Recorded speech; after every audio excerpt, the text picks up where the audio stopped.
My name is Kelly Walker. I'm one of the owners of Viva Coffee House, and some people know me because I went down to the county and got into a little bit of a pickle. And some of you know that story. I'm not going to go into it now, but we're very grateful to have some highly qualified people here with us to talk about the issue of masking.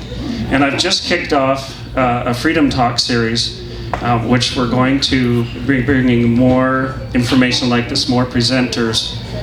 Oh, sorry, 1 second. Okay. There. That should work. If not, that's okay. We've got it on Facebook.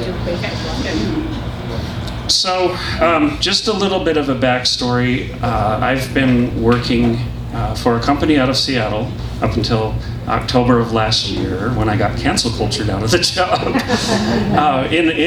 as editor-in-chief for a medical publication, peer-reviewed, going all over the country, writing, editing, bringing in writers for special topics. And as early as February 10th of last year, I went to the CEO and said, there's this virus developing in China, and I want to write about this and research it. So I have this background of researching deeply into the topic, among others, and worked with one of the nation's top doctors, Dr. Leslie Fang out of Boston, who's also known as Boston's top doctor. So I've had the chance to evaluate the situation, get very good primary source information, sometimes from journals that you wouldn't have unless you're a professional. And I realized pretty early on the nature of this virus, that it was real, that it was going to be dangerous to particularly elderly people, and especially with comorbidities or illnesses such as diabetes, heart disease, that kind of thing. But we've known all along that it was not going to be deadly to most people. In fact, you may not know this, but on March, I believe it was March 26th, Dr. Fauci himself co-published a paper, and it came out March 26th, saying that the most likely outcome of coronavirus was going to be similar to a worldwide influenza event with a similar death rate, and we'll talk about some of those things.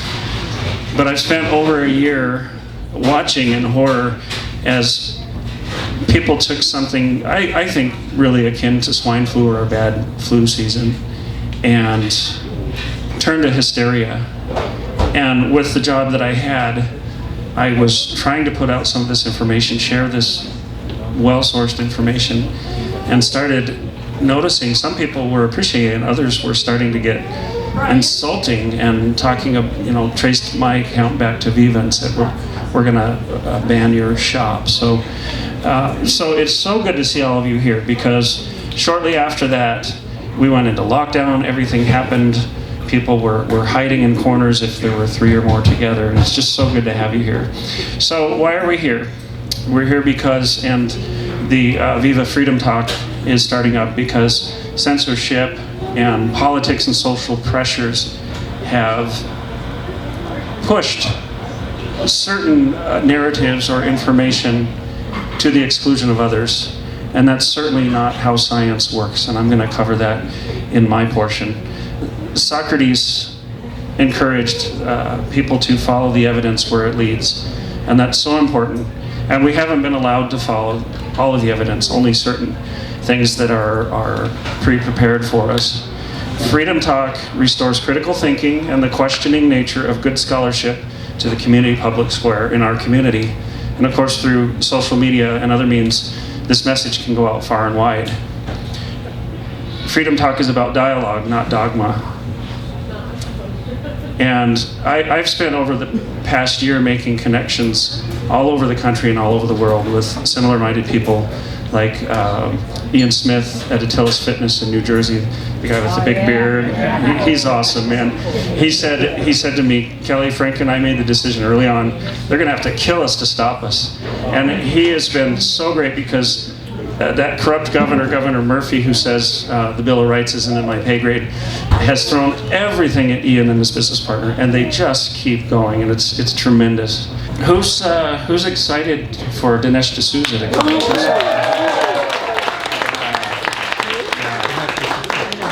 It's it's fantastic, and I've been communicating with Dinesh and his wife Deborah, and they're excited too, and it was remarkable because I got into contact with Dinesh and sent him this video of what I went through, and his response was very telling to me. He said, "I want to help," and that was great. And I led with, what is your speaking fee? Because we don't expect them to work for free. And it's, you know, for his level of celebrity and notoriety, it's a good fee, but it's still expensive. So it's planned right now for August 7th, and we're going to have a coffee with Dinesh right here. Unfortunately, as you can see, we have a capacity, so that's going to be limited, but we're looking for another forum to have the bigger presentation, and we're thinking possibly one of the larger churches or something of that nature. So it's kind of one of those, if you build it, they will come kind of things. We got this thing going, and now we're backtracking on all the details and events. So keep your eye on that. We're also, May 1st, we're going to have Christa Reynolds here. Some of you know her because she comes in the coffee shop a lot, but she's the author of Born to War, and she was a child in Nazi Germany, and then later when the Soviets came in and took Berlin. She has a very unique perspective. Her husband Merton is here. She's not feeling well tonight, but I got to tell you a little bit something about Christa. The day I was arrested and came back here, I was sitting alone except for the barista. And the first person who walked in was Christa, and she came to check on me. I'm getting verklempt here. And she said, Kelly, and she had said this before, she said, Kelly, I have not been this afraid since I was a child. And I stood up and put my arms around her and I said, you're not going to relive that again as long as there's men like, or people like me in the world. And that was a promise I made to her. And it's just so encouraging to see everyone here. And what we need to do is take back our communities. We have had politicians and administrators be abusive and tyrannical, and we don't have to put up with that. Because those documents up on the window say that we don't. And if they abuse their power, and they lie to us, and they present false information to control us, not everyone does. Some of them are honest, some are misinformed, but if they do that, we have the right to stand up and say, we will take responsibility and ownership for our own community. Thank you very much. So we want to first and foremost educate. We want to present some information tonight and let you make the choice, because you know who's convinced against their will is of the same opinion still, right? So we've got some good things coming. We're very encouraged. My wife and I, Andrea, Cheryl's my mother-in-law, Rick is my father-in-law. We're encouraged because several times during the shutdown and everything that's happened, we've talked about closing our doors. And my poor wife's been working herself half to death. We're not paying ourselves. We're trying to figure out how to keep paying our employees. And several times, I don't blame her for this, she said, I don't know if I can keep doing this. And there was something inside of me that said, we need to keep at this, because this is more than just selling coffee. And I'm so encouraged because the story's gotten around, and it's like the more the county has persecuted us and pushed, the more people have shown up. And we have people driving down on the weekends from Phoenix now. We have, it's amazing, it's amazing. And we have people from other states, Texas, Queens, New York, who are planning trips just to come out to this little coffee house. It's remarkable. The young man from Ireland, I put a video out about him. He would like to come out here. And a couple local people, Frank and Angelica, they work close to here. Frank came to me one day and he said, Kelly, and there's Angelica right there. Angelica's his boss. He said, Kelly, I see what you guys are doing and I want to help. And we've got to keep you open. And we've got to push back on the county. And they just started volunteering and helping. And it's just been a flood of that kind of thing since then. So we're just very, very grateful. I feel incredibly blessed to be fighting. And my wife says, I'm just breathtakingly stubborn. And but now she says, I love you for that. So anyway, let's go ahead and get started. Is everyone comfortable? I'm sorry it's so crowded, but we are planning, by the way, to do a follow-up on vaccinations, cover some other topics. And in addition to health, we're going to bring in people who will talk about history, true history, not this Marxist propaganda. I'm 51 years old, so I grew up learning good, solid history, and I taught it to my children. And what we want to do is establish an island of truth, of learning, also a community support, helping one another, being there, backing one another up. And I just think it's remarkable how far this community has come in a year. Because we had a little Patriots group meeting here last year, and we put up these blackout curtains because we had a lady once circling the shop in her car, videotaping, and almost hit one of our children. I mean, we were hiding in a corner, and look at us now. Look at us now. Is this great? Yeah. It's wonderful. And I'm sorry I'm going on and on, but I have to say, you know, whatever political party that you are, whatever your background is, skin color, eye color, it doesn't matter.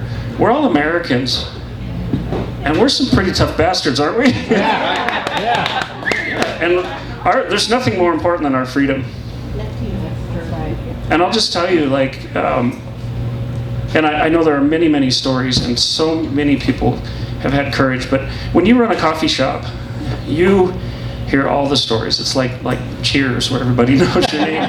Everybody who loses a job, loses a family member, the people who have gone out of business. For me, besides the persecution we were enduring, that became unbearable. And I'm watching TV, watching our statues and our history torn down, people killed in the street, cities burning, and I couldn't stand it anymore. And I just made the decision that they can have my business, they can have anything up to my life. I have 5 kids, I don't want to die, but I'm going to give everything for my country, and I'm going to give everything for these people around me.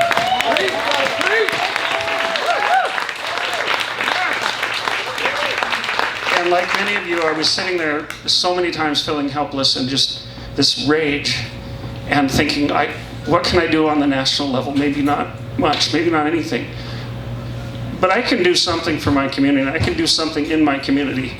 And this is our community. That's right. And we're going to take ownership of it. Yeah. And it's not going to be the same old thing. The politicians who want to serve, we want them right here with us.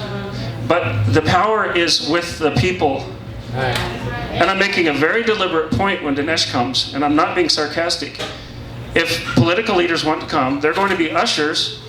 They're going to usher the real VIPs like Christa, like the aged veteran who comes in here every Sunday to support us.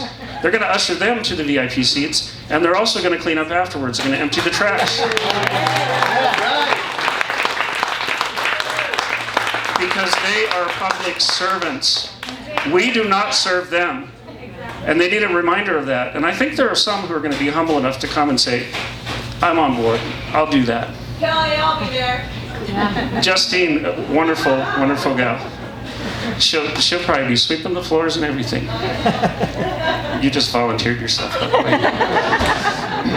So let's get started with the panel. So what we want to do is each of us here who has some experience in this field is going to speak for maybe 10 to 20 minutes. We're going to have some slides if technology cooperates with us. And we bring different perspectives. I'm going to lead off, and I'm also going to moderate and help with questions and answers. And once we give our presentations, we'll open it up to questions. We'll also put slides, resources, handouts on the Viva Coffee House webpage, and I'm sure it'll be shared in other places.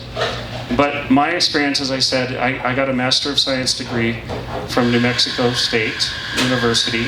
And I forgot Ryan's supposed to introduce me, so I'm going to let him do that. And then we have Dr. Joshua Dopko, who, along with Viva Coffee House, hit the news recently that the county's been spying on us and monitoring us. But you know what? We've known for a long time, and we're watching them back. And then Bryan Masche, all the way down from Phoenix, and we'll give an introduction and not steal his thunder.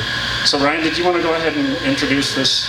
Yeah, I see that a lot of people have their cameras out, and that's great, you guys. We're getting this out there to the masses. That's what we want to do. Hashtag, you guys, Viva FreedomTalk, or hashtag Viva Freedom, or hashtag Viva Coffee House.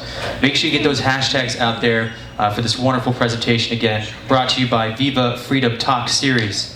So let's talk a little bit about this Kelly John Walker here. He's going to be presenting here.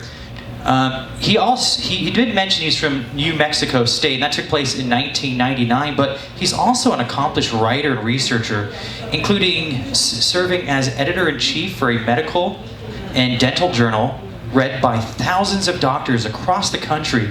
He was among the first to write about the emerging novel coronavirus in the early 2019 and has published several peer-reviewed scholarly articles on COVID-19.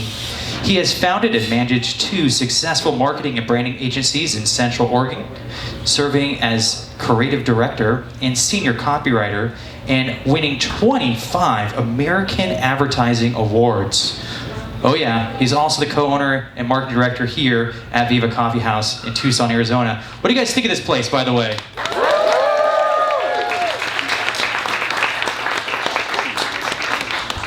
He has been an advocate for the balance between health, safety, and the constitutional rights. As a scientist, researcher, and writer, I do not believe it takes tyranny and suppression of our natural rights to mitigate the effects of this virus, which he has studied thoroughly in his professional context. Ladies and gentlemen, let's welcome Mr. Kelly John Walker.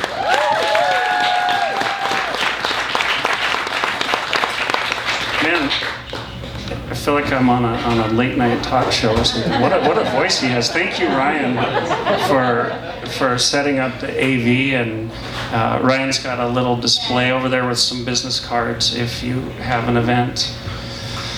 So, all of those things, you made me sound really good, but you don't want me to make your coffee, because that's my wife and our wonderful staff.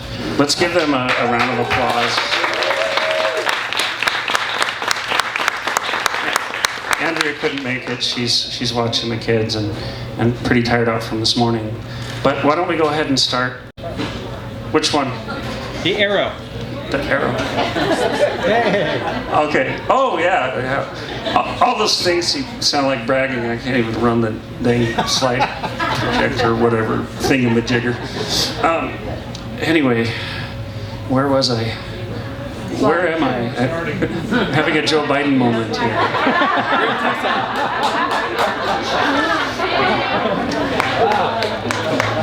Thank you for sharing our story. I think it's very helpful for people to see behind the curtain to where things have gone. So, as was mentioned, I was editor-in-chief for a publication. And by the way, I got let go in October of last year. Supposedly because of COVID cutbacks, but it was really because I didn't have the right politics, and I tried to stay neutral, but I had the audacity to write an article suggesting balance in the wearing of masks, and I even cited World Health Organization, and I was intrepid enough to say that sometimes, if there's nobody around you, you should take your mask off and breathe some fresh air. That's right. Yeah. And that wasn't real popular with them. So this was one of the early articles, the one I mentioned, February 10th, that I wrote, Coronavirus Protecting Your Practice. And we didn't even have the term COVID-19 yet. We were just calling it the novel coronavirus. And that first arrow, you can't possibly read that, but it says, with the cacophony of worldwide discourse, it can be difficult to find answers to important questions. Social media is rife with varying degrees of hysteria, misinformation, and conspiracy theories. And one of the unfortunate things is that people who have been qualified to speak about this, and frankly, a lot of this, my 8-year-old's qualified to speak about it, because it's basic science, but what's happened is everybody's a little king on social media, and so you got this mass confusion. People said, well, I studied this, but they watched a video or something.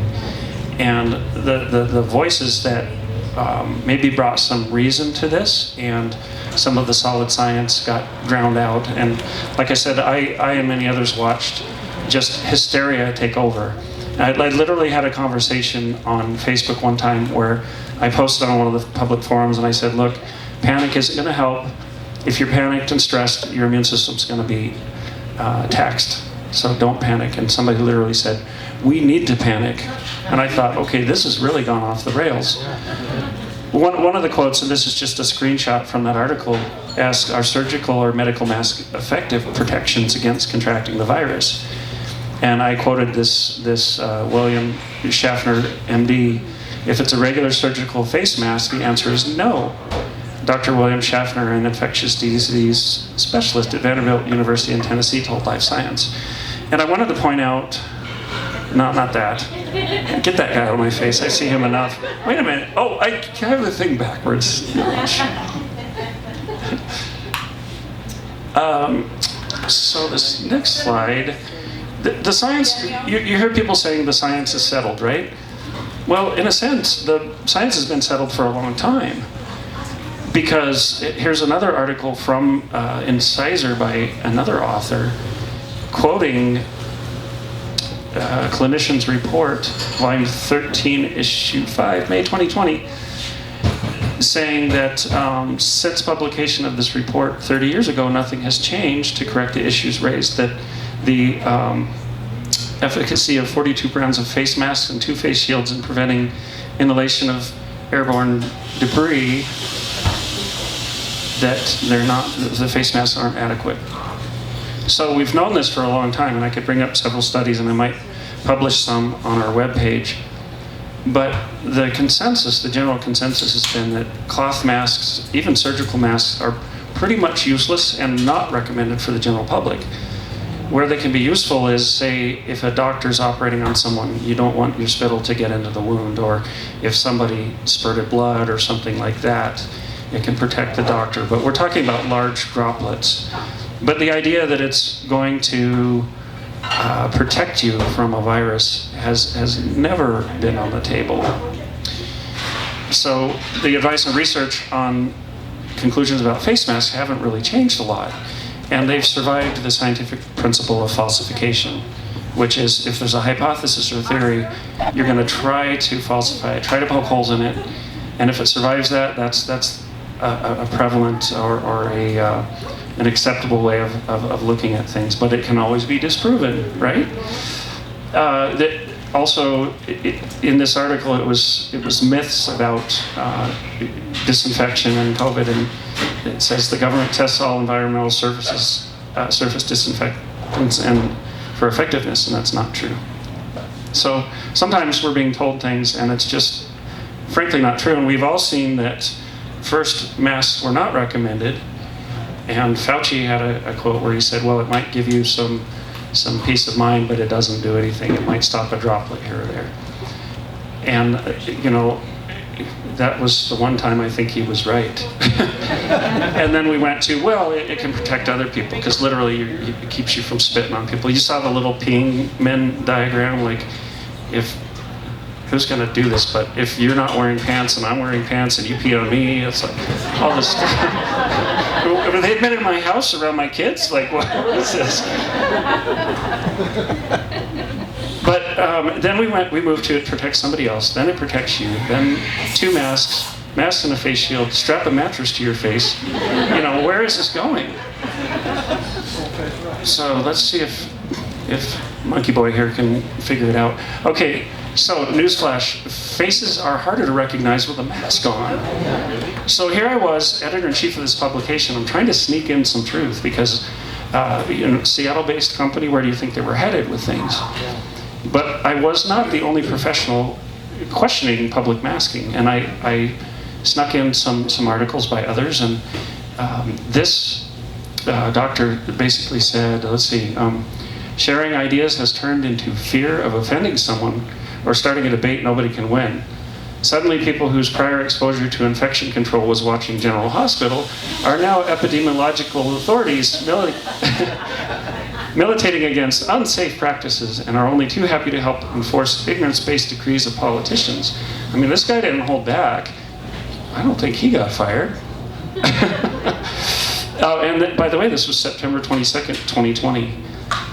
A week after I got arrested for doing less than this. Many of our freedoms fell victim to this atmosphere of near martial law, and it accentuates the value of the freedoms lost and those that remain. So there were others trying to break through and bring some reason into things. And then this was another article that I wrote, and I'll post this on the website, but I just wrote this article about the scientific method and the process and how it's supposed to work. And so I'm in this job where I know I could get the axe anytime, so I had to tread carefully. And so a couple high points from that article. As scientists and researchers, we constantly carve away what is inconsistent, contradictory, or not supported by empirical research. And we've seen an environment where you're not allowed to question, or if you do, it's going to be censored or deleted. And I don't care if the people are wrong or not. We need to look at it. We need to give them a voice, because that's what science does. Otherwise, what happened with Galileo, other scientists who brought up new theories that were suppressed, it limits the growth of human knowledge. The growth of human knowledge proceeds from our problems and our attempts to solve them. And there's a philosopher of science named Karl Popper who went into that, and he said, conclusions are compared with one another and other relevant statements to determine whether they falsify or corroborate a hypothesis. So we've essentially eliminated falsification. We're doing it by fiat. This is true, that's false, and this narrative that we have cannot be falsified. You don't question it. Social and political pressures have eliminated falsification from the scientific and medical communities. This is highly troubling and decidedly anti-science. So I didn't go into this with an axe to grind or a political motive, but I saw the science that I devoted years of my life to being hijacked and turned into something that was decidedly non-scientific, and then having people tell me I'm a science denier, which is absolute and utter nonsense. Oh, let's hope. There we go. I promise I'm not doing this on purpose. I just really am an idiot. So. Yeah, another article, yes, it's safe to go to the dentist. This was another one that we slipped in, and this dentist was trying to say our human bodies have a well-developed immune system to protect us from any potential dangers that we may be exposed to from aerosols in our daily lives.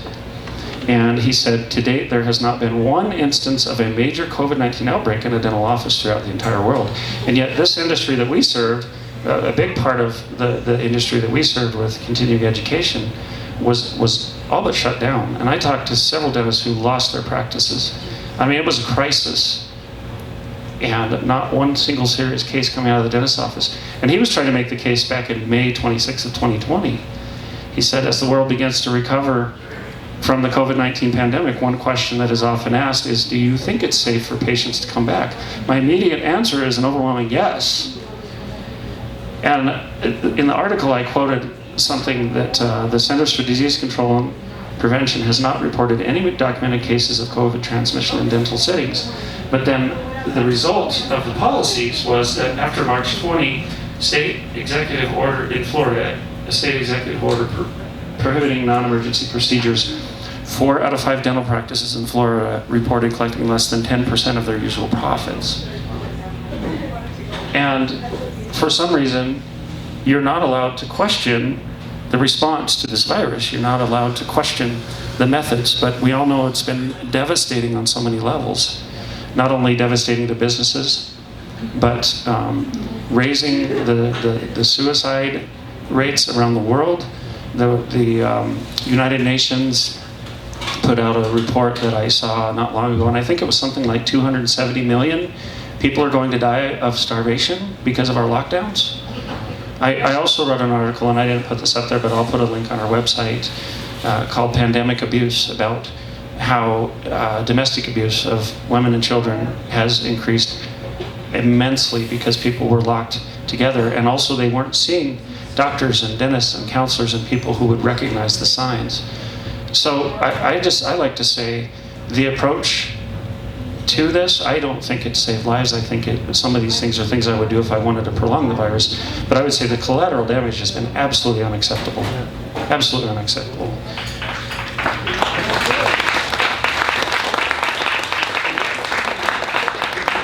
So a couple more slides, and then I'm going to turn it over to the other guys who probably are going to know how to work this better than I do. Because like Joshua has a PhD, so he can figure this out.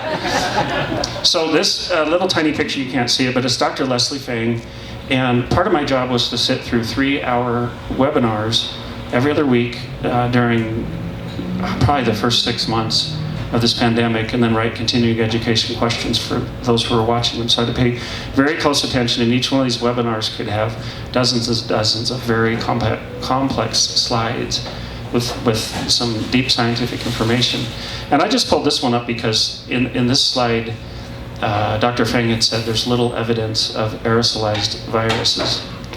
He also had said about masks, those 2 red arrows below, that surgical masks are fluid resistant. They protect the wearer against large droplets, but they do not protect against smaller airborne particles. And they're loose fitting, and this allows leakage around the edges. And some of this information has gone back and forth. But again, we've known a lot of these things. And I put this slide up there just to show you some of the complexity of what was presented to us. And it's kind of funny that you always want to be open to new information, to other points of view, but sometimes you have somebody on social media who can't even write a coherent sentence calling you ignorant. You want to say, well, maybe not so much. And Dr. Fang also presented some sort of more human aspects of masking. A picture from the Spanish flu epidemic, when we saw some similar patterns of, telling people they have to wear masks. And I haven't looked into this, maybe some of the other presenters can, but I understand that bacterial pneumonia was the largest killer during the Spanish flu, not the virus itself. This is a picture here on the right of a woman after wearing her N95 mask at work for prolonged periods.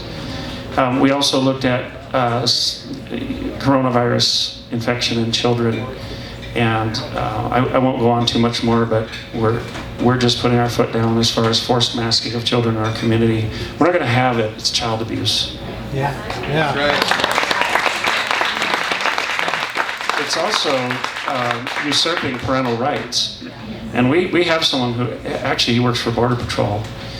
He's working on a document, and it's a declaration in similar style as an executive order, citing state law, and we're going to demand that you let the parents choose. We're not going to judge anybody if they do it, but when it starts getting triple digits around here, kids are playing outside with masks, we're going to see some kids collapsing from heat exhaustion and death. So the school district, we love our school district, but they basically said to me, this isn't in our hands, this is in the state's hands. And I said, I understand that, but there's right and wrong, you make a stand. And if some of the sheriff's departments around the country, you've seen some of those stories, if they can stand up and say, no, we're not going to enforce that, this is our children. This is our children's health. And we might do another one of these just on masking of children. But anyway, I've taken too much time. We'll take questions from all of the presenters at the end for any of you who would like to stay. And if there's a few people and you would like to stay and help clean up and move furniture and things, that'll be appreciated. But Joshua Dopko has become a friend of mine, and we didn't know each other prior to maybe 4 or 5 months ago. And what's interesting is Joshua is an emergency room physician, and in the early stages of the pandemic, he was, he can tell you about it. He was thinking that we've got to lock everybody down and everything. And he and I had a discussion, and I said, well, at that point, I was deep into the research, and we probably wouldn't have gotten along. We would have disagreed. But I think he's had tremendous intellectual honesty to change his view on things. And he brings some insight from inside the hospital, having treated COVID patients. And a little bit about Dr. Dopko. He graduated from the University of Arkansas for medical sciences in 2001. He has a residency in family practice. He graduated in 2004 with that. He's been in Arizona since 2004, working in rural level 4 trauma centers since that time, since 2004. He spent most of his time working on or near different reservations and on the US-Mexican border. He's currently licensed in Arizona and Colorado. Let's please give a hand to Dr. Joshua Black.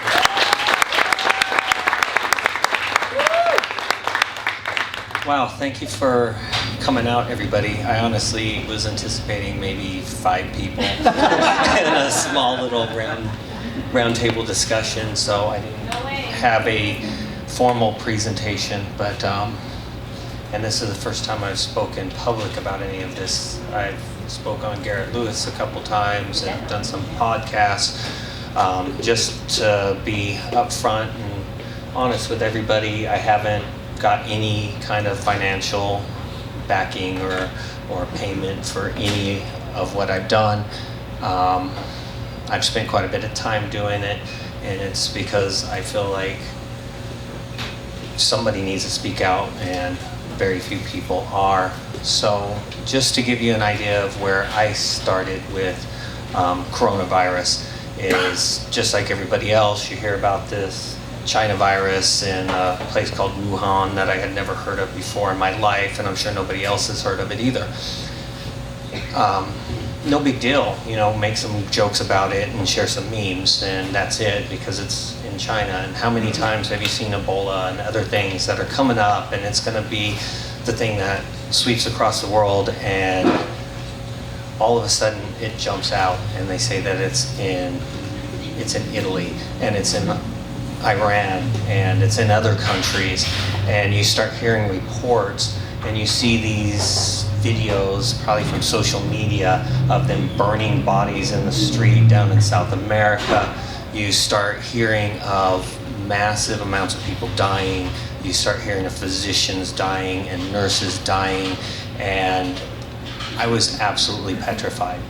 As an emergency room physician, working down on the border, US-Mexican border, I was looking at this and seeing the videos from Italy, and you saw the reports and doctors and nurses just in tears, and they can't understand what's going on. And I remember sitting down one night talking with my wife, and I'm like, this is coming, it's going to get here. And being a physician in an ER, it's going to walk into my ER, and this is going to impact me. I'm going to end up getting this. You know, a lot of people that aren't in the medical field, they could be, well, we can get exposed to this, we might get it. I knew in the emergency department we didn't have mass amounts of PPE, we didn't have protection, and I knew going to work that ultimately a COVID-19 patient would walk in the door and I would have a good chance of getting it. We were looking at this, and everybody was, you know, the thought of it is this is going to be highly contagious. It's going to sweep through the country, and it was looking like it's killing 2 to 5% of the people who got it. And I think you can tell by the reactions of the government initially, they thought it was going to be that. I think they thought this was going to be something that swipes through the United States, affecting 50, 75% of the people with 3 to 5% mortality. And if you're looking at those numbers, you're looking at a situation where you have millions of people dead in 3 to 4 months. Millions of people, a system overrun, a collapse of the medical system. And this was absolutely petrifying to me. I remember going out to the store in my town. I shaved my beard, I put on an N95 mask, and I was trying to stay away from everybody, and just looking at everybody and that was walking around without masks on their face, thinking, you have no clue what you're about ready to get into. And I remember seeing people in the ER, and I'd see an elderly person that kept on coming into the ER for something that was fairly mild, And I'm looking at them and just thinking to myself, I'm looking at a dead man. This person's not going to be alive a year from now. However, we started hearing all these reports, and we started locking things down, and they were still doing, you could still go to the grocery store, you could still go here, you could still do this, but you couldn't do that, and all these things that made no sense. And I was thinking to myself, if this is what they think it's going to be, their lockdowns that they have are going to be completely ineffective. And I remember telling people that, when this gets to the United States, they need to lock down 50 miles of wherever any virus pops up, and martial law. So that's where I started with COVID. Yeah. so when COVID hit, if I was in charge, it would have been martial law, troops in the street. Right. But it rapidly began to see that that's not what this virus was.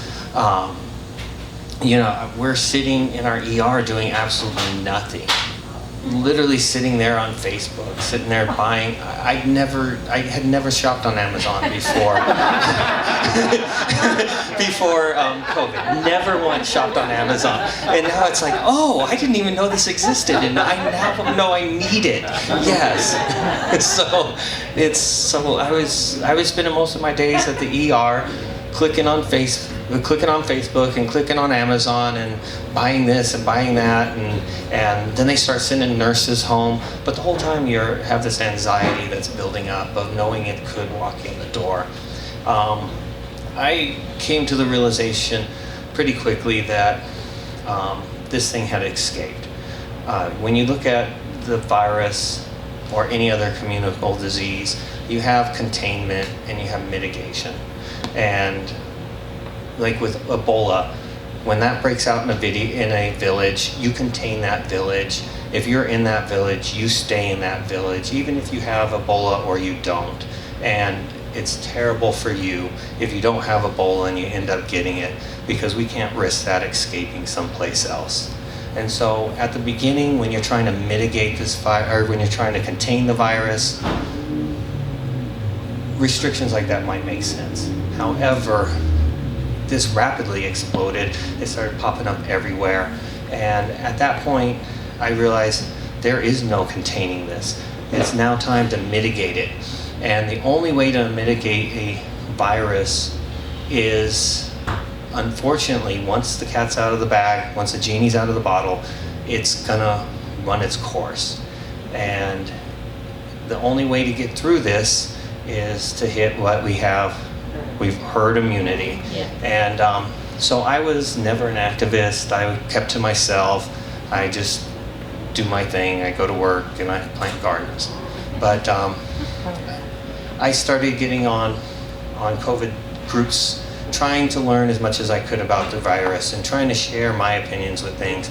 And as soon as I started mentioning herd immunity and that maybe we need to let young people and healthy people and people who are not adverse to risk go about their lives and make their own decisions, I was rapidly blocked. I was rapidly doxxed. I had people trying to look up my hospital, trying to report me to my administration, and that was the beginning of me wanting to speak out about this. I was seeing that we were being locked in our homes, people's businesses were being destroyed, lives were being destroyed, depression was going through the roof.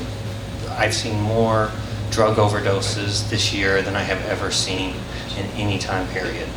That's not just a talking point, that's reality, and these are real people, and they're young people, they're healthy people, they're people that would have had an entire life ahead of them. I saw with my son, who has autism. During this time, he went from having intensive physical therapy and speech therapy and occupational therapy to nothing. They're graduating him this year, and he's done almost nothing for over a year. His speech has declined, his behavior has declined, and he's taken quite a bit of step back because of all this. And so I've seen it in my own family. So I saw that people were being silenced. And working in hospitals, I work in small hospitals. I've worked this past 12 months in Colorado and here in Arizona. I've worked in several different hospitals here in Arizona and one in Colorado. And so I've had opportunity to see a lot of different medical professionals and hear their opinions on this. And most of them are complying with what they're told to do because they don't want to rock the boat. So I still wasn't very active. I was just sharing my opinions on Facebook of hey, you know what, we need to start working towards herd immunity. We need to allow young people to go about and get the virus. Unfortunately, people would have to get the virus. And, I was accused of killing people. And when I make comments like that on the Pima County Health Department site, I was doxxed by people in Pima County saying, this guy used to be an ER doctor. They tried to, I don't know if they were trying to discredit me as I'm no longer an ER doctor, or if they were trying to make subtle threats that, yeah, you used to be a doctor. But I just throw it right back at them. And as chance, irony, or fate would have it, my daughter works for the health department. And after about 5 months of them investigating me and trying to put 2 and 2 together, they finally figured out that somebody with the last name of Dopko that works at the health department is related to somebody that's named Dopko that is vocal against their policies. So, through her, she would come home, she would tell me some of the stuff that was going on in the health department, all the stuff that's public record, none of the behind the scenes. But she had mentioned how Viva Coffee had been targeted, and it was kind of almost a random targeting. And, there were numerous businesses that could have been targeted that day, but they needed somebody on the wall of shame. And choice. yes, and so, God may have played a role in you being targeted, because I'm sure other people would have just rolled over and complied and said they were sorry. That just kind of rubbed me raw, though, even though I had never been in this coffee shop. I live in Sierra Vista, actually, so I've never been in this coffee shop. I had never heard of this coffee shop. I did not know who Kelly was. And, but I felt terrible about it. And then fast forward a few months down the road, I got an invitation to come and interview for a job here in Tucson. And basically the job was a group of individuals were trying to start a business where they would provide concierge medical service to not just any hotel, but like the Ritz-Carlton and Star Pass and all the posh ones.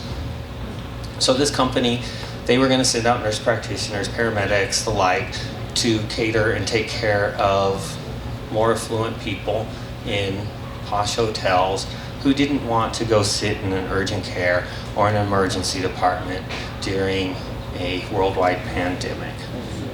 And, hearing what they're talking about, it was basically one of these jobs where you sign some papers, you let them use your credentials, and you get money for pretty much next to nothing. So I decided I'm going to drive to Tucson and meet with these people. So I didn't know any of them personally, and I walked in, and by this time I had got over the whole mask thing. I knew I was resigned I was going to eventually get COVID.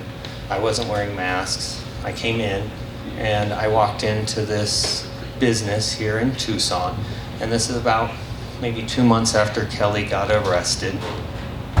And I walk in, I interview, there's 3 people in the room. One of the gentlemen is wearing a mask, the other 2 are not. I'm not wearing a mask, all 3 of them shake my hand, and we sit down at a table about this size.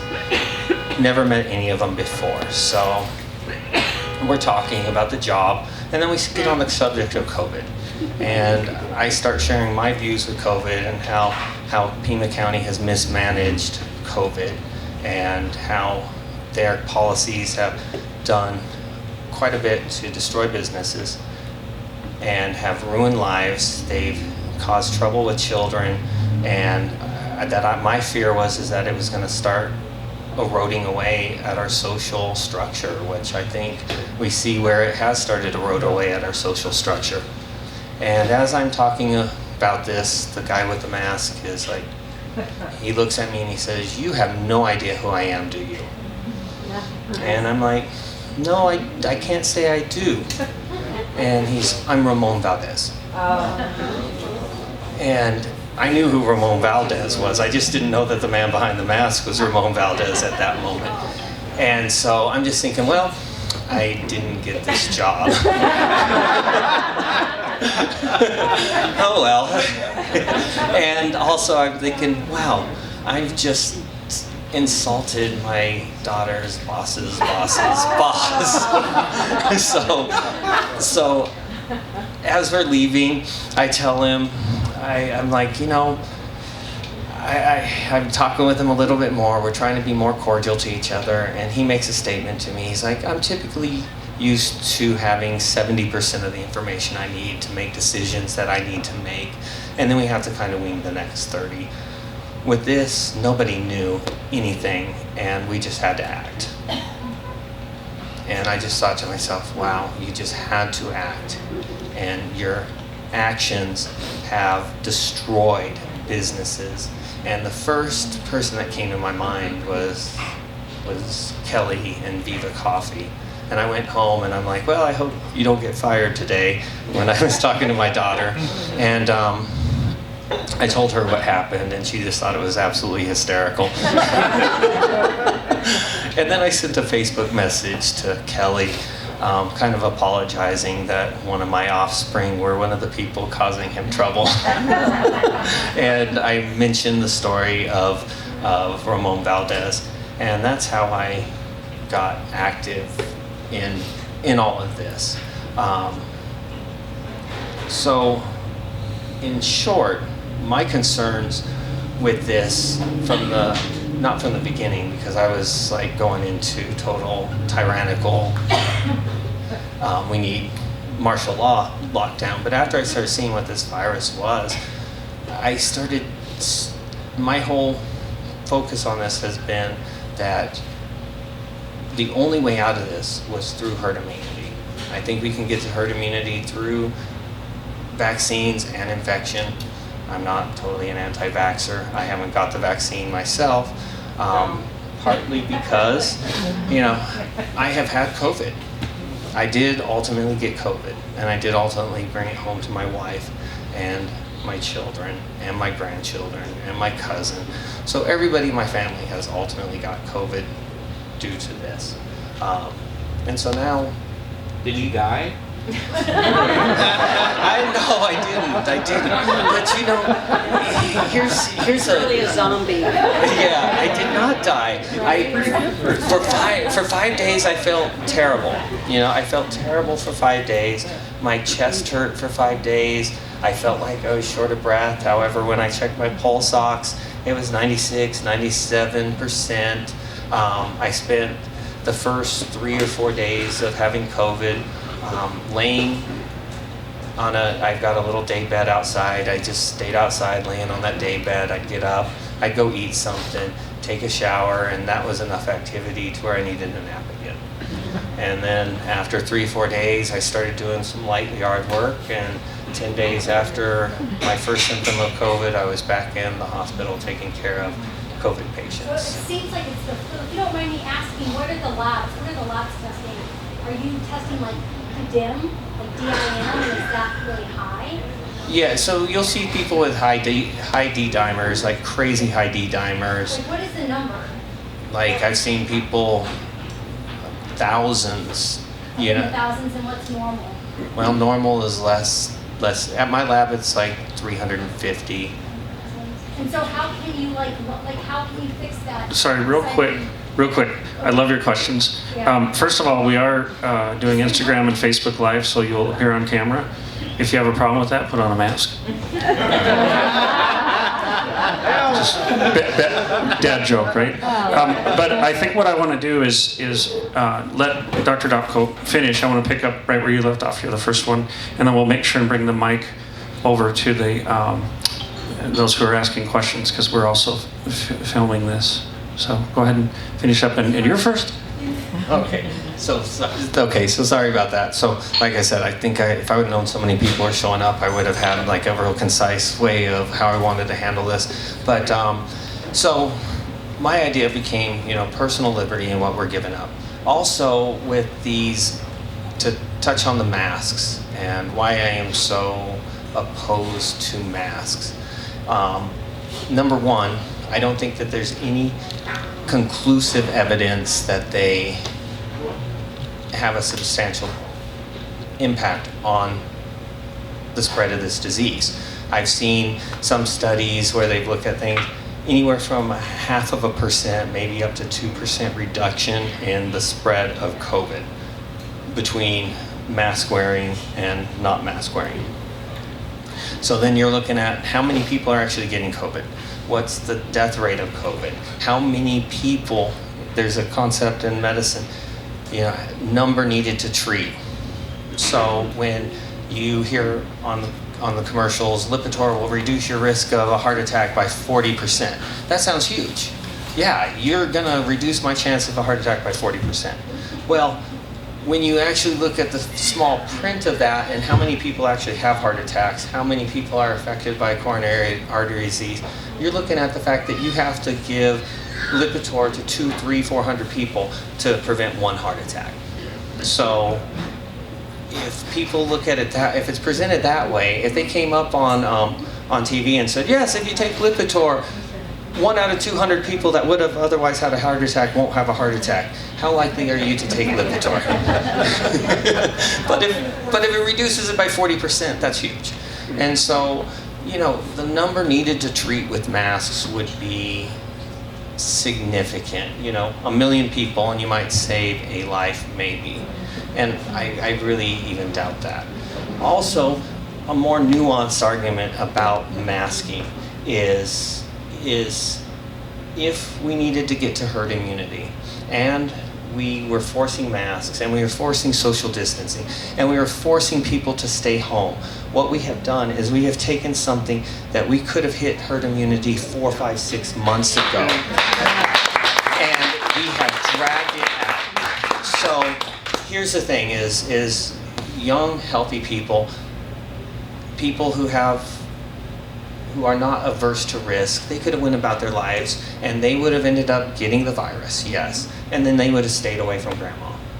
And they would have done like I did and laid on their bed, and they would have had some chest pain and felt short of breath for 3, 4, 5 days. And now, guess what? They would have had immunity to COVID-19. And we've always talked about herd immunity with vaccines, but all of a sudden it becomes heresy with this. And when you're starting to look at the numbers now, even Pima County Health Department themselves have come out with a statement that, number one, we do not know if the vaccine will completely keep you from passing the virus on to somebody else. Number two, we do not know whether the vaccine will keep you from getting COVID. We think it will keep you from getting really sick with COVID. Oh, and by the way, it only lasts about 6 months. So, and this is from Pima County Health Department themselves. So, we've been vaccinating people for 5 months now. 5 months. When I drive by the university and drive by Keno, it looks like the line's going into a heavy metal concert. All day, every day. And with that, I don't even think we've immunized 50% of the population. I think we might be close to 50% of the population. Guess what? In a month, there's going to be people who have been vaccinated who now need to be vaccinated again. Wow. Vaccinations have never caused the immune reaction that the actual disease causes. So I have personally taken care of hundreds of people with COVID, and I have seen dozens of people with COVID die. I have seen people die. I've seen people come in, they're looking at me, they're talking to me, real live human beings, and they die. and I've seen a few of them die right in front of my face. That being said, the vast majority of people with COVID, I'm sending back home. I'm giving them Decadron, I might give them some Zithromax. They go home and they rest and they get better, and now they are immune and they provide a protective barrier. Yeah. You know, I am not going to be a danger to you because I'm immune to the virus, and I'm not going to pass on a virus that I do not have. Where if I was locked away and I wouldn't have got the virus, who knows, I could have got it somewhere out here and I could have been a danger. But when you get this virus, I've seen 2 people that have had COVID twice, that are documented. They had COVID at the beginning, and now I've documented that they have COVID a second time. Both of those people had significantly less disease with the second time they had COVID than they did when they had it the first time. Can those that got the vaccine, can they give the rest of us COVID? Shedding. By shedding. That, I don't know. Oh, okay, sorry. Yeah, one second. Yeah. So my point with that is you're looking at, you're going to have a better immune response with COVID. And now with us locking down and wearing masks, let's say that masks do work. Let's just give a hypothetical with that. I had COVID about 9 months ago. I was seeing COVID patients clear up to about 2 months ago. I have not seen a single COVID patient in 2 months. Not one. And I was I don't work in the ER here in Steele, or in Tucson. I work down on the border. But we had a town that was hammered with COVID. I would show up to work, and from the time I showed up to work until I went home, it was COVID, COVID, COVID, intubation, intubation, intubation. 20, 30 COVID patients per day, every single day. And it's now been 2 months since I've seen a single COVID patient. So it sounds like the town I work in has hit herd immunity. What town is that? Can you share? Is it I prefer not to say exactly what town I am. It's on the US-Mexican border though. So, I'm just a little suspicious over here. I don't know. so, you know, this is where we need to get with that. And now, you know, a little more nuanced with that. So I had COVID 9 months ago. That whole time I would be exposed to people with COVID. Since I had COVID, you know, some of the physicians, when a critical patient would come in, they take the time to put on their full gowns. They put on their plastic gowns, and they put on their boot covers, and then they put on their N95 mask, and then they put on their regular mask, and then they put on their face shield, and they put on their bonnet. And you are sitting there gasping for air as a physician is taking all this time. I would just run in. I just go in. Because guess what? I had nothing to fear. And in the course of doing so, I was exposed to COVID again. Now my body's immune system would see that virus and it would activate it, and that would serve like a booster to this. Now it's been 2 months since I've seen a single COVID patient, and so who knows, maybe my immunity is waning. But I think that, you know, I don't think that if you've had COVID and you've had it any time recently, you should not get the vaccine. You should not. They want you to get the vaccine so that they can count the numbers.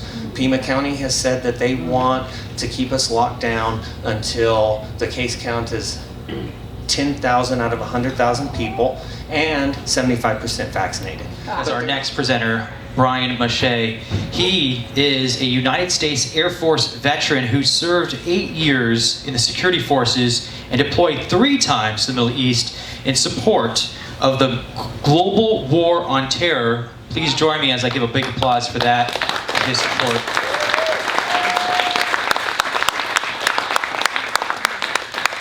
Bryan tonight is going to talk about silencing medical professionals who speak out against the COVID-19. This is a First Amendment rights violation. But let's talk a little about his history and education, because I hope you guys are sitting, because this is going to take a moment. He holds a bachelor degree in justice studies from the Arizona State University. Sorry. Yeah, he's also a devil. It's a minor with political silence. Political silence. I didn't mean to say that. What's going on right now? I know, right? Political science. He holds an MBA in global management from the University of Phoenix and a bachelor's degree in nursing from Brookline University and a master's in science in nursing from South University with a focus as a family nurse practitioner. Bryan has a national certification as a family NP from the American Association of Nurse Practitioners, but has yet to receive his state license. Which is part of why all of you guys are here. He has spent 5 years as a pharmaceutical salesman after the military and 2 years as a medical device representative. He is known as the ins and outs of all these industries.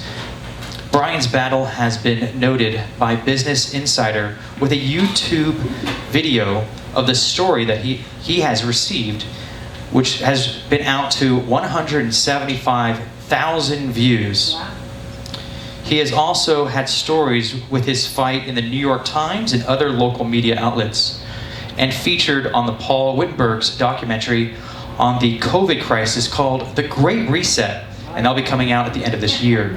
Bryan's greatest accomplishment, though, however, is his 13-year-old sextuplet children. Talking about the silencing medical professionals who speak out against COVID-19, ladies and gentlemen, big round of applause for Bryan Masche.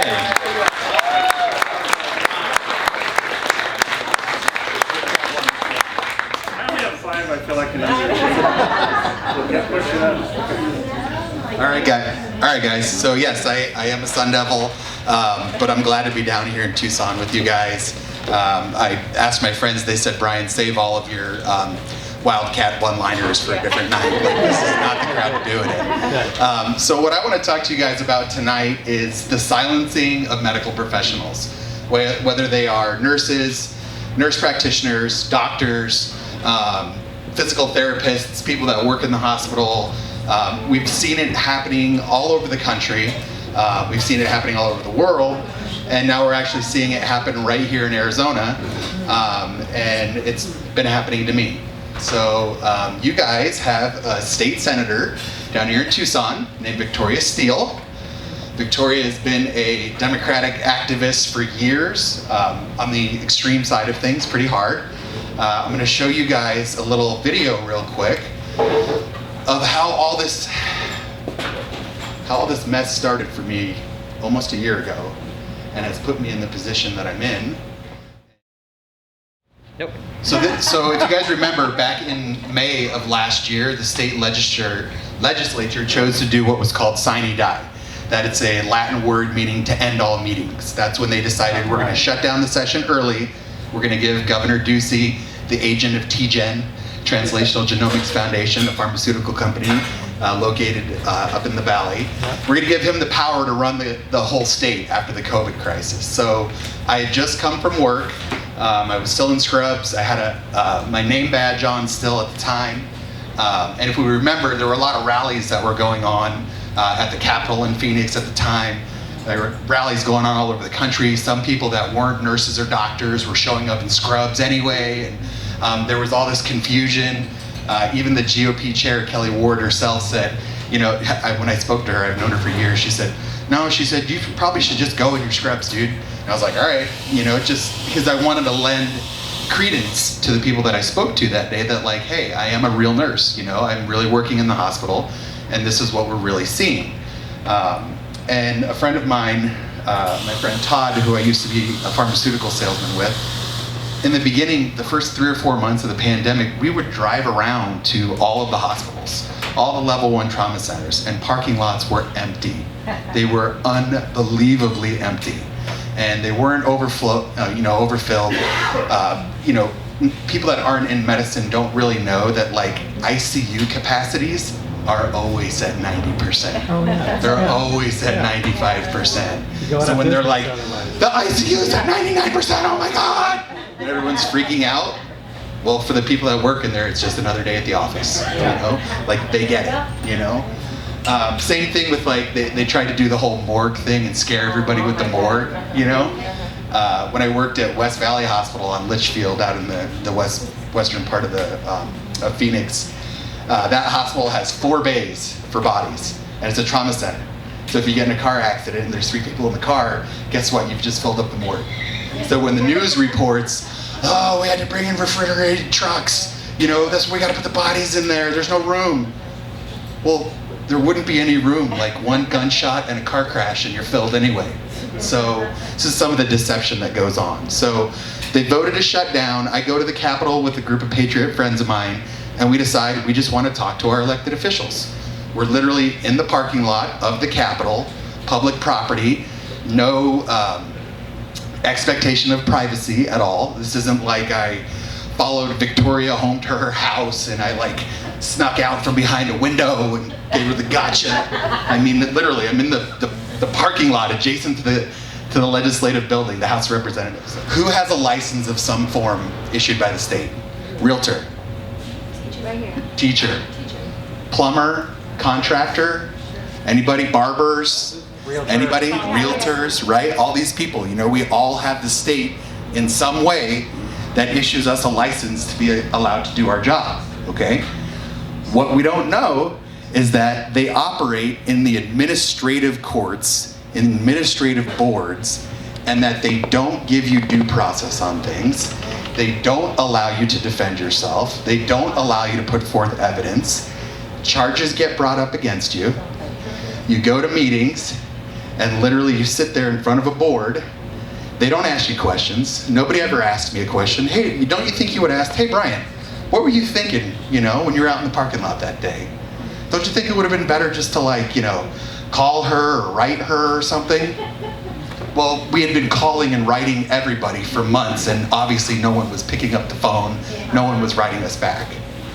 So what these boards do is they don't tell people the fact that once you've been licensed by the state, they're basically in control of your livelihood at that point, okay? If they don't like something that you're doing, they can silence you.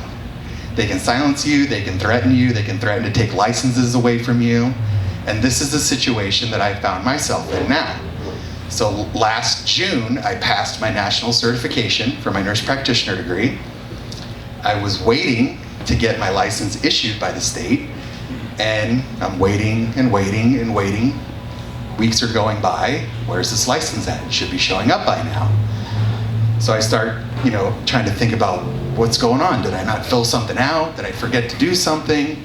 And then I get a form one day in the mail. Governor Doug Ducey, you know? Then underneath it, you know, from the State Nursing Board, Executive Director Jody Rittenauer. And it says, the following has been charged against you, these complaints that are made. And it's like, what? This is what? I'm like, this was like a month and a half ago. I'm like, are you kidding me? How is this coming like literally out of nowhere now, okay? And like, I've got this video. There's cops in the video that you can see. Clearly I didn't threaten anyone. I never assaulted anybody. I didn't get up in anybody's face. I wasn't using foul language. I wasn't wagging my finger at them. But this is what it's become now. We've reached this point where our elected officials have literally turned into these tyrants that you're no longer being represented. Anyone that thinks they're being represented is foolish. You're being ruled over, like by an elite class, and we are now serfs, okay? You know who F.A. Hayek is? He wrote about the road to serfdom. We're here, we're on the road now. These people, they have this elitist mentality that they're untouchable.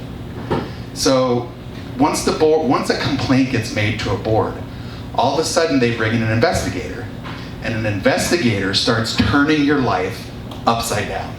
They start going through all your social media. They start going through your Facebook. They start going through your Twitter, your Instagram, and they start making notes of everything, okay? They're like, you know, this guy goes through fries with no mask on and, you know, makes live videos and then talks to people about it, and they're just, they go crazy. They literally turn your life upside down. So I spent this last 8-9 months being an activist, going to all the rallies, giving speeches, posting stuff on social media. And then it's almost 3 weeks now, I go for my final, you can't even call them hearings because they're not even hearings. Like, we submitted 10 eyewitness statements of all of the people that were in the parking lot that saw that interaction. The investigator did not put a single one of those 10 eyewitness reports in the report that she gave to the board. Not even one. Not only that, I had screenshots, because I was still friends with the doctor at the time on Facebook, of a conversation that he was having about the videos with former state senator John Allen. And they're going back and forth. Allen, also known to be an activist Democrat. And in the screenshots on Facebook, you can see where he says, Dr. Westervelt says, well, in my opinion, Bryan was always a good nurse. And the other person chimes in now and says, well, he should have his license taken away, and he should be fired, and all this stuff. And Westervelt himself, the guy that wrote the complaint, actually says, no, he shouldn't lose his job, he shouldn't have his license messed with, maybe it wasn't the right place to do this at, but this really shouldn't affect his career. He's a good nurse overall.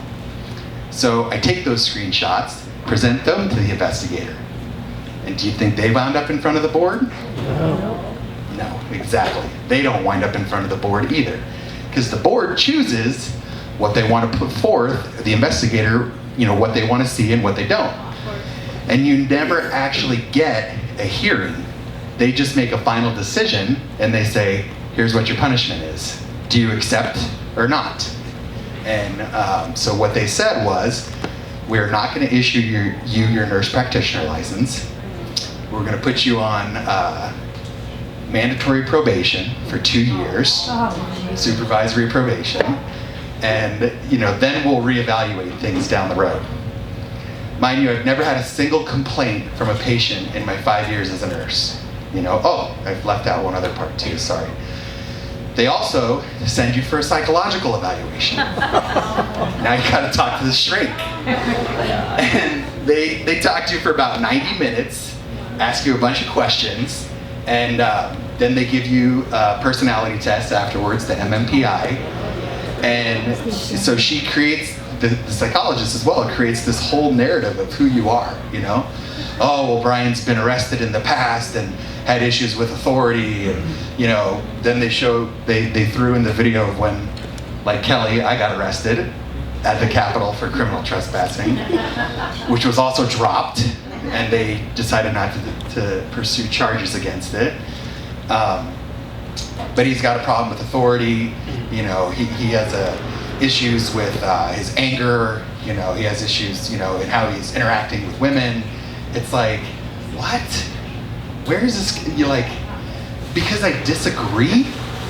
Because I don't think that people their businesses should be shut down, or they should be forced to wear a mask, or they should, like Kelly was saying, suicides are skyrocketing, domestic violence is out of control, buildings are, being condemned. How many, businesses have gone out of business, and now we look around and we see they've been sitting empty for a year now, and this just goes on and on and on. And these boards, like I said, they don't give you an actual hearing until they issue the penalty first.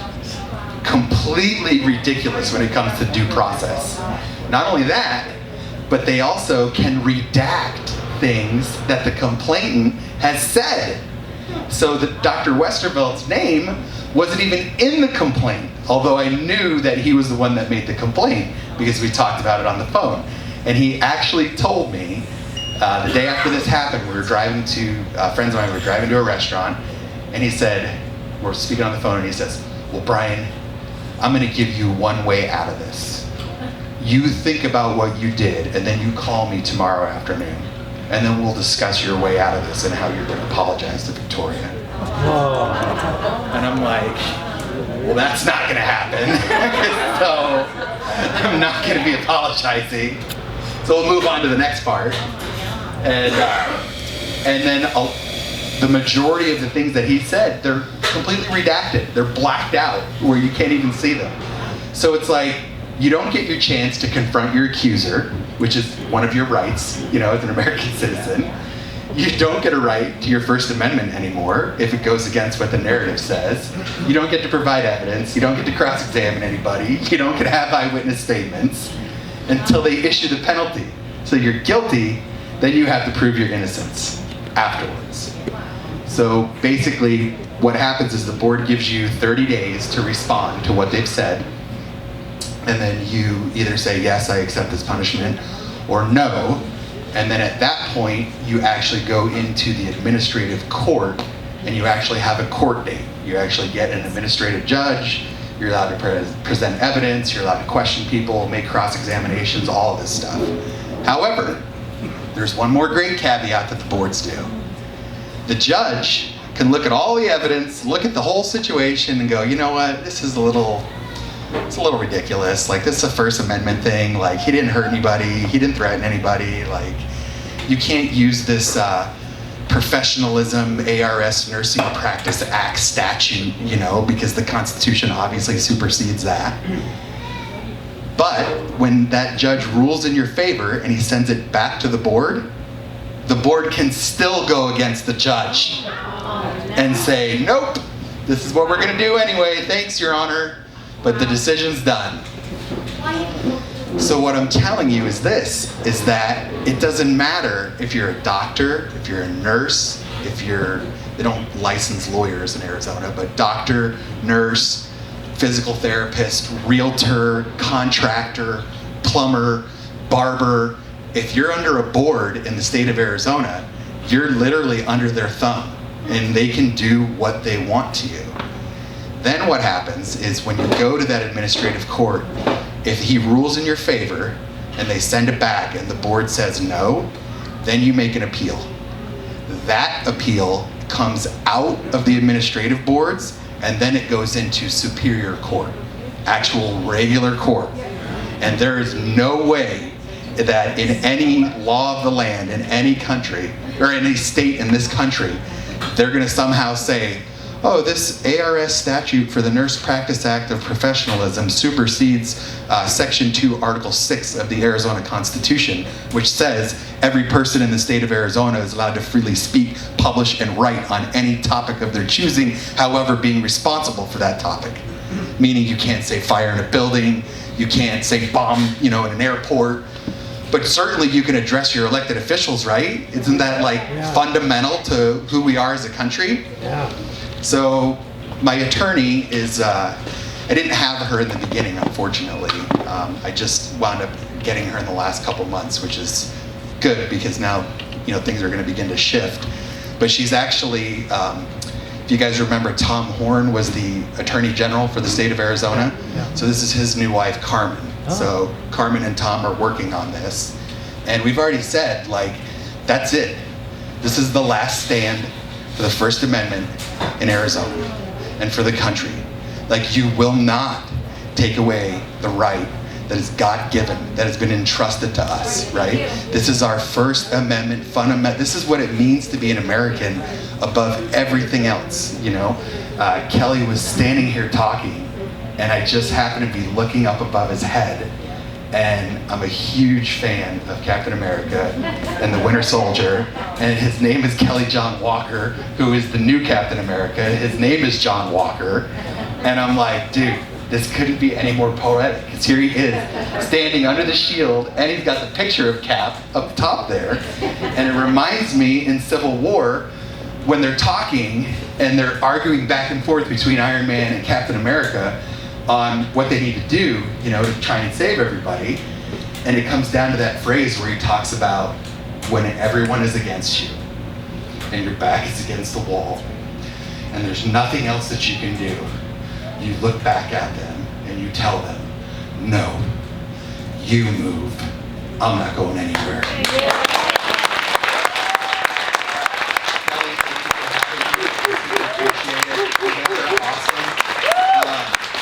Share this video.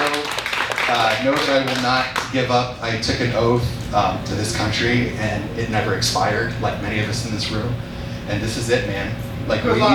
We either fight for our country, for our children and grandchildren, or we wind up like what Ronald Reagan said. We wake up somewhere and we're telling our kids and grandkids about what life used to be like in the United States of America. So thanks, guys. Bryan, I'm really sorry you've been through that, and we both have been arrested, and we're going to be cutting a rap album next year. Gangster rap. So one thing I was gonna get, one point I wanted to make before this was with the masks, and you hear people saying it's just a mask. Just put it on. If it makes people feel better, it's what does it hurt? And I'd like to answer what that hurts. And you know, you'll hear people say, well, you can't go into the grocery store without shoes on. You know, you have to wear pants. What's the difference? Okay, once upon a time, everybody in this room went through an exceedingly traumatic event. They started in a nice, comfortable, warm sack of water where they were weightless and they were floating. And then all of a sudden they were violently expelled from that water bath that made up their entire world. They had their head literally crushed. They had their shoulders crushed together, and they came out into a bright, cold world. And at that moment, you were taken and you were put on the chest of your mother, and she held you up against her face. And with your blurry vision, all you could see was your mother's face. And for the next months of your life, you were held against her chest, and you looked at her face. You looked at your father's face. You looked at the faces of everybody around you, and faces were imprinted in your brain on the deepest levels of your psyche before you even knew that there was a difference between you and the world around you. Faces were implanted in your brain. You saw smiles, you saw tears, you saw frowns. You learned when your mother or your father was angry at you by how they held their face.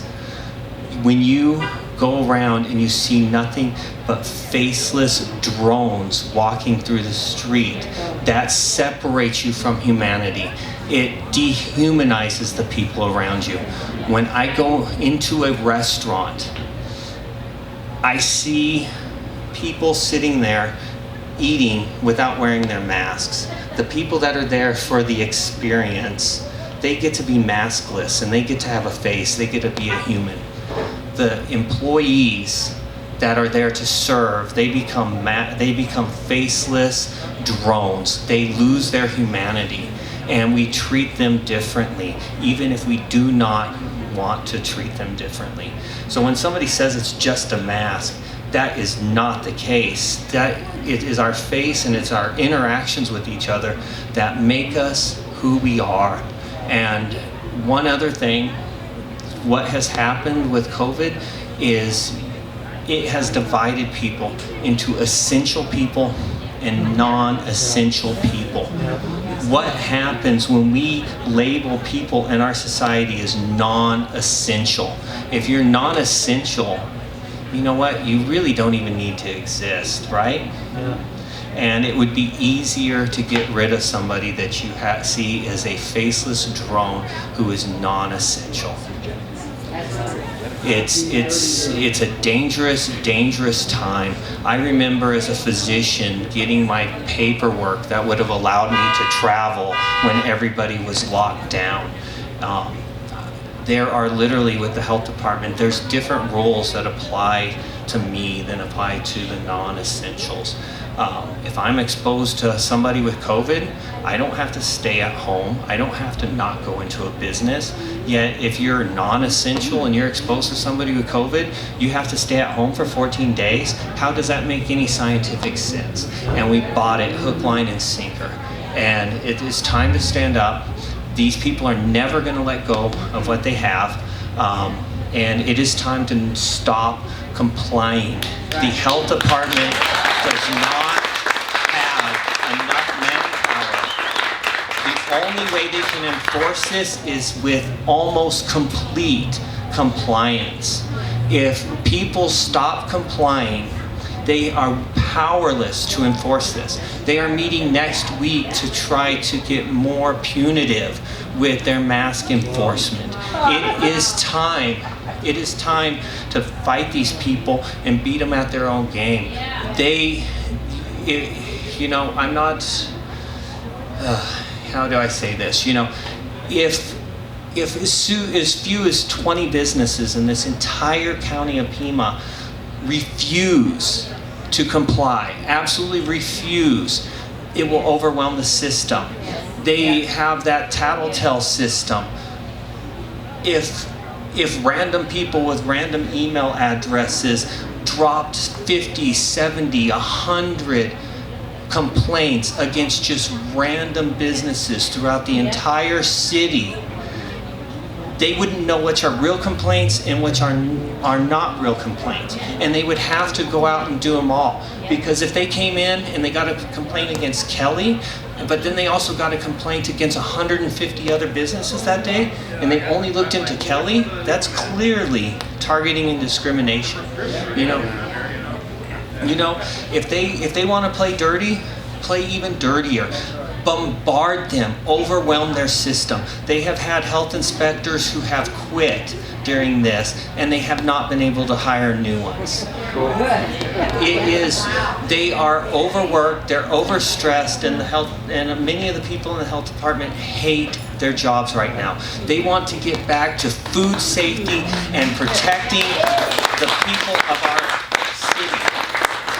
Foodborne illnesses are a real thing, and nobody gets inspected.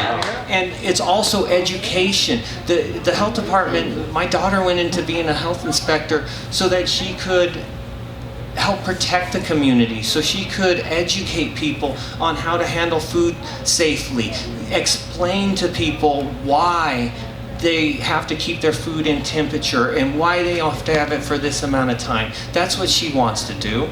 And we need to fight it and just say no. We're done. And they will never stop until we just refuse to comply. It is time to resist, and it is time to fight them.